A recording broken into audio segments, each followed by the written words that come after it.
Hi, it's Kia. Good morning. I invite you to read with me. I'm just going to read a little bit of news today from the New York Times. Of course, I read from the New York Times subscription that I have because I trust the Times.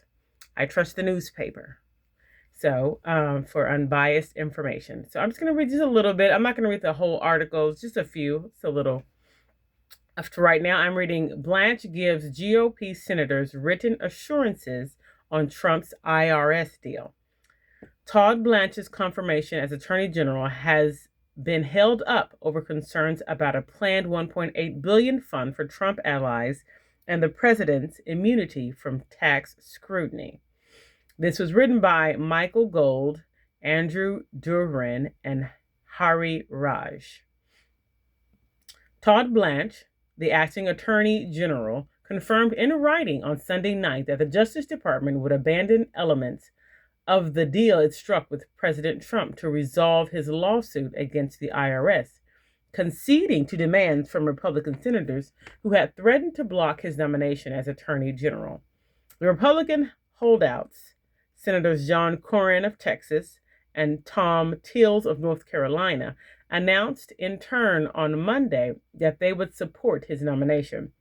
They had vowed that they would not confirm Mr. Blanche for the role unless he provided written assurances that the Justice Department had formally killed a planned $1.8 billion fund to pay those who claimed they were unfairly persecuted by the government. The senators had also insisted that Mr. Blanche narrow the scope of the sweeping immunity from IRS scrutiny that was granted to Mr. Trump, his family, and their businesses under the same agreement. Mr. Blanche posted two documents on social media on Sunday night, a signed memo in which he said that the Justice Department was formally rescinding an order that created the so-called anti-weaponization fund, and an unsigned statement in which the agency clarified the terms of the IRS protections. Mr. Blanche's announcement came just days before the Senate Judiciary Committee is scheduled to vote to advance his nomination on Tuesday, with all Democrats expected to oppose his confirmation, and one Republican on the panel could have blocked Mr. Blanche's nomination from advancing. Any one Republican on the panel could have blocked Mr. Blanche's nomination from advancing. But on Monday morning, Mr. Cornyn and Mr. Tillis, who are both on the Judiciary Committee, said in a joint statement that they would allow his nomination to move forward.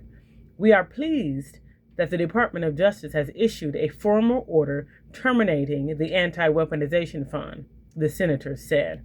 They also said they believed the department had acknowledged in a binding written order that the audit protections were limited, addressing concerns that multiple of our Republican colleagues share. Mr. Blanche, who said in his social media post that his announcement came out of a good faith discussions with the senators, posted the documents after days of negotiations. Although the senators had been working with Mr. Blanche in a bid to end the impasse, Mr. Trump had complicated their efforts in recent days by pushing publicly for the restoration of the fund. Todd Blanche was a voice of reason. It will immediately be back on the table, and I will get it done, Mr. Trump wrote on social media on Saturday. He added that he would keep Mr. Blanche, his former defense lawyer, as acting Attorney General if the Senate failed to confirm him. That's all I'm going to read from that. Let me go back here 1 second.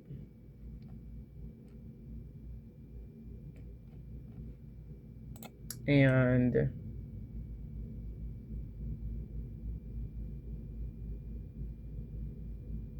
I thought there was an update, but maybe there isn't.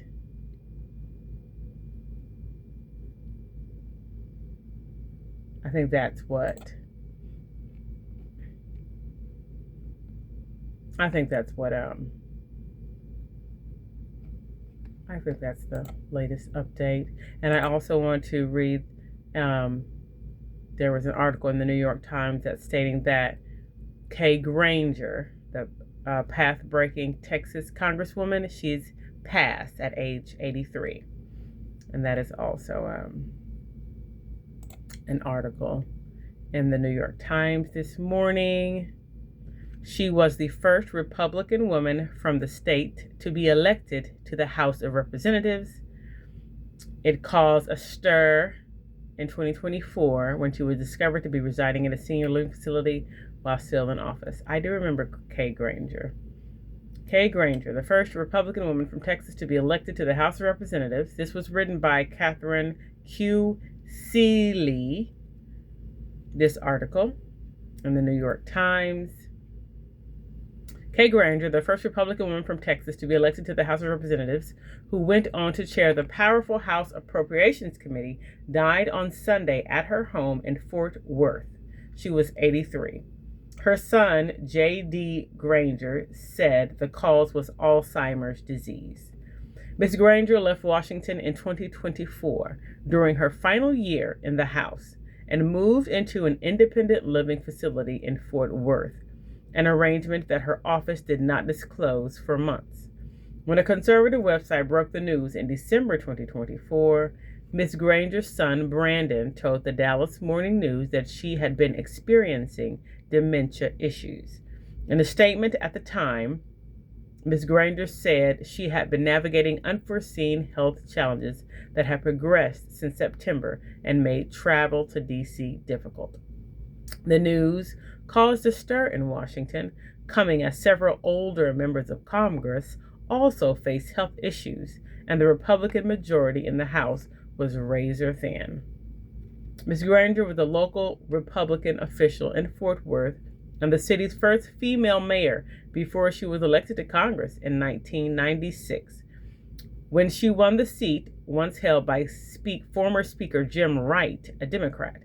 She served for nearly 3 decades and became the dean of the Texas delegation, the largest state delegation in the Republican conference. She was a member of the Appropriations Committee for most of that time, rising to become the committee's ranking Republican and, for about a year, its chairwoman. A defense hawk, Ms. Granger's steered lucrative contracts to the major defense manufacturers in her district, including Bell Helicopter and Lockheed Martin, which built the much-debated F-35 fighter jet there.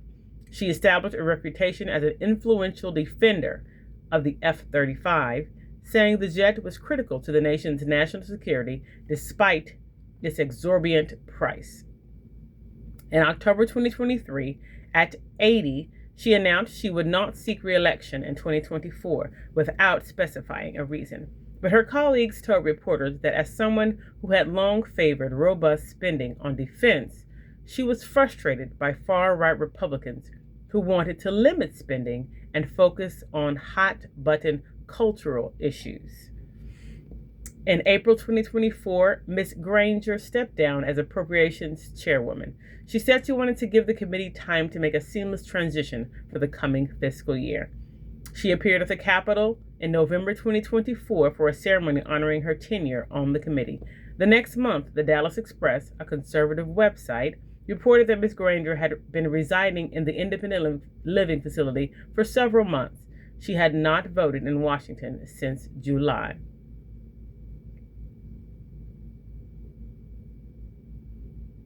I'm going to stop there. And thank you for reading with me today. That's the news from the New York Times. And I'll see you another day.